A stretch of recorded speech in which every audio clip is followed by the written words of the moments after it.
Welcome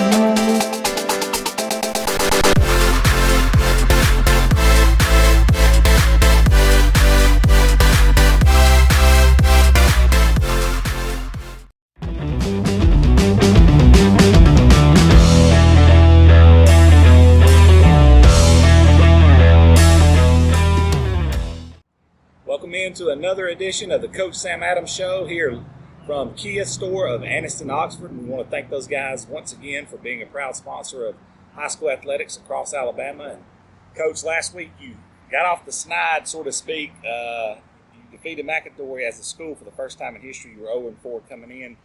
Two players really stood out offensively, which have been quarterback Mason Mims. He had 337 yards passing and 3 TDs.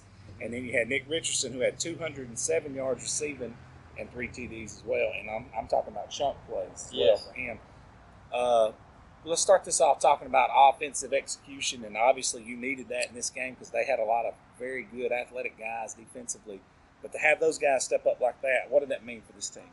That was what really kept us going the whole game. You know, the passing game was pretty efficient throughout the whole game.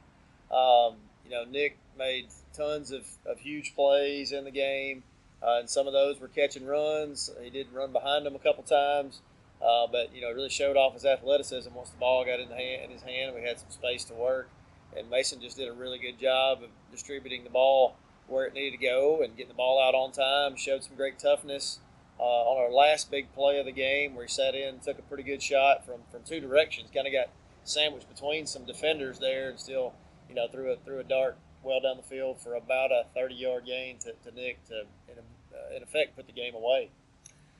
Have you seen the development of Mims as these years have progressed? Last year he's coming in as a sophomore.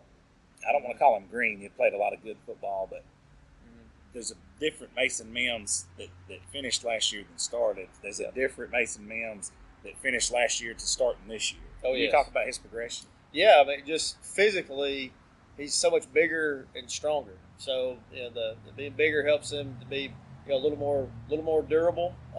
He doesn't take quite as many hard hits as last year. Just added 20 pounds on, and his arm strength has increased greatly from last year to this year. And I think his strength last year was just processing information quickly and getting the ball where it needed to go. And he's continued to build on that. He was at a pretty high level with that late last year, and that's even higher now. And that's the part of our game that we lean on the most is the passing game right now. He's the one that drives the bus every week, and I feel really confident in the decisions that he's going to make and where he goes with the football every time. What about that offensive line, Coach? A lot of times they may slide under the radar and not get talked about in the newspapers or in sports shows, but I know in film room it's the utmost importance. Yeah. So they did, we threw it a lot the other night. We did get sacked twice. One of those was on a running back, one was on the offensive line. But, really, if you're going to throw it, 30-something times a game, that's going to happen from time to time. And I thought they really did an extremely good job in the passing game of just keeping guys off of him. I think he may have taken, maybe 4 hits in the game, roughly. In the run game, toward the end of the game, we hit a point where we kind of had to run the ball because of the situation. And, I'd like to, improve a little bit in those kind of situations. We did pretty well run the ball in the open field, normal down and distance things when it was kind of a doubt on whether we were going to run or pass. But, you're going to hit those situations in games where we know we got to run it, they know we got to run it, and you have to be efficient in those as well. So that's a big jump that I'm hoping to take from last week to this week. Let's flip this thing over to the defensive side, Coach Cochran and company. What'd you say out of those guys? Because it seemed like they made plays from what we've seen on NFHS. They made plays when they needed to. They really did. It was they did a great job of executing the game plan. It was a good game plan for those guys. Our secondary is much improved over what we saw last year. Number one thing, we gave up no explosives in the passing game. I think we held them to about 70-something yards passing. And we did a great job of tackling on the perimeter with our back-end guys. They did try to throw some fast screens out there, and we tackled those pretty well. And then the run game, we knew we were going to have a hard time stopping their quarterback cold. That guy's a good runner and a good thrower as well. But we did a good job of containing him. We just made everything that they got the other night, they had to earn it all the way down the field. And that's hard for a lot of high school offenses to do, to be able to snap the ball over and over again and put together 8, 9, 10 play drives without having a mistake that ends the drive. And that was what I was really most proud of. We made them earn every single yard they got. Let's talk about special teams. What do you think about the execution of special teams? We did, in general, we did a really good job with that. We did give up one kickoff return for a touchdown, so obviously that's something that cannot happen. We converted a fake-ish punt where we kind of had the option to kick it or run it, and Hudson Gilman, our punter, correctly chose to run the ball and picked up a big first down for us at one point in the game. I thought outside of the one kickoff return that we gave up for a touchdown, we did a really good job, made 2 field goals. And Ray Barrera, our kicker, did a really good job of locating the ball on kickoffs. And I think aside from the one we gave up, I think their average starting field position on kickoff returns was inside their own 25-yard line. So and that's not – we weren't kicking it in the end zone. We were just getting down there and making plays. You can do that, and they got to drive 75, 80 yards. It's a game changer. It is. Especially on defense like you guys, with some guys, athletic guys. Yep. Coach, tell us who you got coming up this week. So we got the Huntsville Panthers this week. 7A program was a playoff team last year.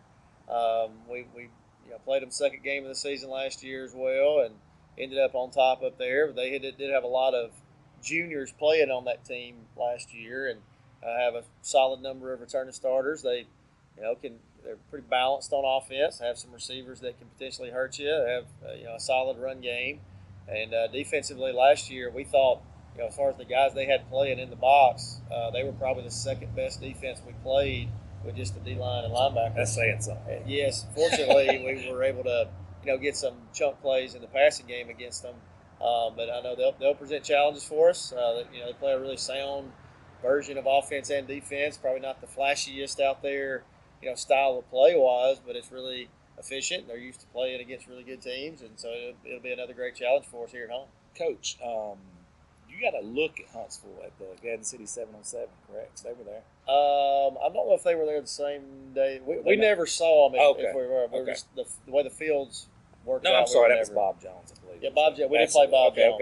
Okay. You're right. Okay, because I was at there. I know you guys ended up winning that 7-on-7 tournament there, but that was Bob Jones. I apologize for that. But yeah, anytime you play one of those 7A teams at Huntsville, people automatically in their heads, this is people who watch football a little, but they're not too in depth. They think, that Huntsville area is no good. What they don't realize, they're comparing it to arguably the best region in football in America, in 7A Region 3. So, right. They may not be 7A Region 3 level, but I promise you they have D1 athletes, and they're very, very good. And a lot of them would roll a lot of normal 6A areas. Yeah. That's what people don't understand. There's still really good teams in Huntsville. Yeah, absolutely. And the way that region is, it's a really balanced region. So, you probably have maybe 7 teams that are really deep in the hunt for playoffs up there every single year. Right. That region always gets down the last 2 or 3 weeks, and there's a million scenarios still in play. That's right. You got Austin, James Clemens, Bob Jones, Huntsville. There's tons of really good football up there, and they it's a slugfest every single week. Florence is up there with them, so there's tons of good football up there. Unfortunately, they get matched up with really tough regions in the playoffs every year, and a lot of times that doesn't go their way. But that is not to say that they don't have a lot of really good football teams in North Alabama and 7A. Unbelievable football played up there as well. And to me, Coach, I could be wrong on this. It seems like each year they catch up a little bit closer. They do. To that 7A region. And I'm sure they're probably looking forward to next season when the playoff, 7A playoff brackets are going to shift around. They're not matched up in the same region every year. But we know they got good coaches and good players, and hopefully we play our best. Coach, you've seen your guys in action, and I'm sure you've seen some film on Huntsville. What are some of the keys that you got to dial in on heading into this all-important week? Well, on the offensive side, Huntsville does. If there's ever anything in doubt, any play they got to be made, they're going to bring pressure. Assuming they still play the way that they have in years past and back in their spring game. So we got to be able to handle the pressure. And that's we talk about 11-man pass protection all the time. Everybody has a role in that. It's not just an offensive line thing. Obviously, offensive line's got to pick up the guys they're supposed to pick up. running back's got to pick the guy up he's supposed to pick up. The receivers have to be open at the right spot at the right time, and the quarterback's got to know where to go with the ball. So everybody's got to roll in that. And then I'd like to see us, like I alluded to earlier, just be more efficient in those situations of the game where we're going to need to run the football to maybe close the game out or pick up a first down on a third and short or fourth and short, so that we can stay on the field a little bit longer. And then defensively, it's really just going to be the same attitude that we had last week, whereas they may get a first down or so here and there, but we got to make it hard on them to drive down the field, make them sustain drives, not give up any explosives, and disrupt the passer every time that we get them in a passing situation. And then, special teams wise, just getting that one huge mistake that we had out there that's easily corrected, and just making sure we win the field position game drive after drive. Love it. Coach, final thoughts. We're looking forward to the home opener. I think we had a great crowd last week at McAdory. Both sides were packed. Our side was slam packed, and I know this week there's a lot of people in town that are excited about getting out and watching Oxford football, and it's really a great atmosphere. We have a kind of a revamped band program this year. We have a new band director in, Mr. Bradbury. He's done an awesome job with those kids. It's really changed the environment of the game.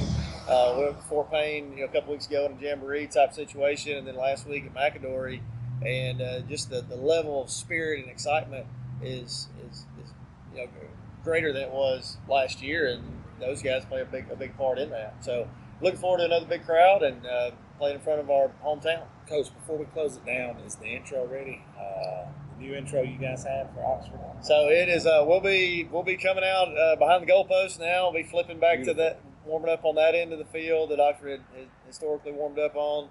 We're in the building and all that now. We still have some things to work out. We don't have our full lighting entrance and all that kind of stuff ready to go. But we do have, we still have the LEDs in the stadium for the entrance to the field and after big plays and all that. So it'll be a great atmosphere for sure. Love it, Coach. Coach, I appreciate you sitting in with us. I know you got to get back to school and work, and this is an all-important day. And Tuesday's always a big day it's usually the longest day for a lot of programs. So we'll let you get back to it, Coach. Thank you so much. Thank you. Go Big O.